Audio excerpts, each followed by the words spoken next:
বাংলায় বিজেপি ক্ষমতায় আসতেই দীর্ঘ ৮ বছরের কঠিন প্রতিজ্ঞা পূরণ করলেন চোপড়ার এক বিজেপি কর্মী। বুধবার ব্যান্ড পার্টি বাজিয়ে ধুমধাম করে শোভাযাত্রা সহকারে নিজের চুল দাড়ি কাটলেন মাঝিয়ালি গ্রাম পঞ্চায়েতের চুয়াগাড়ি এলাকার বাসিন্দা তথা স্থানীয় বিজেপি নেতা সুটকা সিংহ। জানা গেছে 2018 সালের পঞ্চায়েত নির্বাচনে সুটকা বাবুর স্ত্রী বিজেপির পঞ্চায়েত সমিতির প্রার্থী ছিলেন।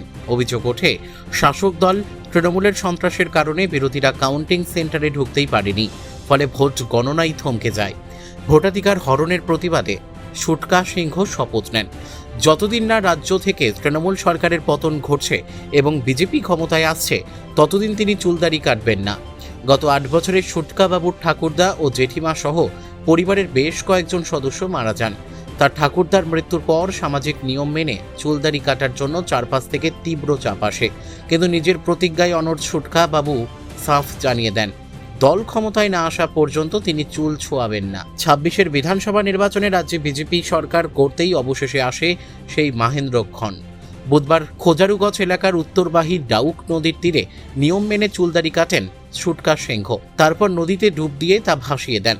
বর্তমানে বিজেপির ২ নম্বর মণ্ডলের সহসভাপতি সুটকা সিংহের এই কাণ্ড দেখে উৎসাহিত হয়ে স্থানীয় আরও বেশ কয়েকজন বিজেপি কর্মীও মাথা ন্যাড়া করেন। এই উপলক্ষে এলাকায় মুড়ি, ঘুগনি ও খিচুড়ি বিতরণের মাধ্যমে রীতিমতো উৎসবের আমেজ তৈরি হয়।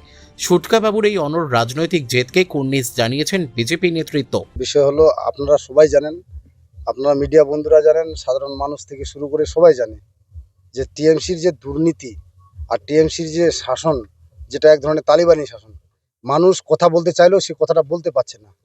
এই শাসন থেকে দূর করার জন্য, এই শাসনটাকে মানুষকে ভয়মুক্ত করার জন্য, একটা খুব সুন্দর পরিবেশ বজায় রাখার জন্য, তার জন্য কিন্তু আজকে আমাদের এই যে আমাদের সুক্তাদা, যিনি মণ্ডলের ভাইস প্রেসিডেন্ট আছেন, দীর্ঘ ৮ বছর ধরে তিনি কিন্তু কঠোর মানে কি বলবো তপস্যা বলেন কিংবা দৃঢ় প্রতিজ্ঞা বলেন, একদম সংকল্পবদ্ধভাবে তিনি এই ৮টি বছর অনেক কষ্ট করে কাটছিলেন যে সাধারণ মানুষকে কি করে এই ভয়মুক্ত করা যায়।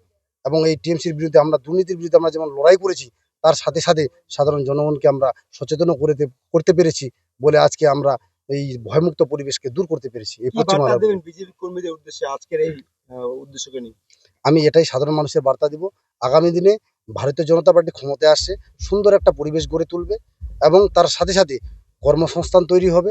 বিভিন্ন জায়গা থেকে শুরু করে আমরা প্রত্যেকটা সেক্টরে আমরা কিন্তু কর্মসংস্থান নিয়োগ করাবো এবং পশ্চিমবাংলার বুকে একটা খুব সুন্দর পরিবেশ বজায় রাখবো। বলছিলাম, আপনারা আজকে কয়জন, শুক্রদার পাশাপাশি আপনারা কয়জন আজকে চুল কাটলেন?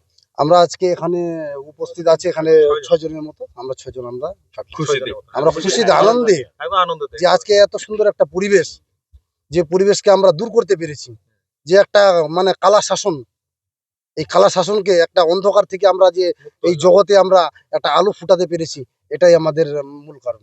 আপনার নাম? আমার নাম দীপঙ্কর সিং, আমি জেলার এসসি মোর্চা, তপশিলি মোর্চার মিডিয়া ইনচার্জের দায়িত্বে রয়েছি। চোপড়া থেকে দেবব্রত চক্রবর্তীর রিপোর্ট, কুলিক নিউজ।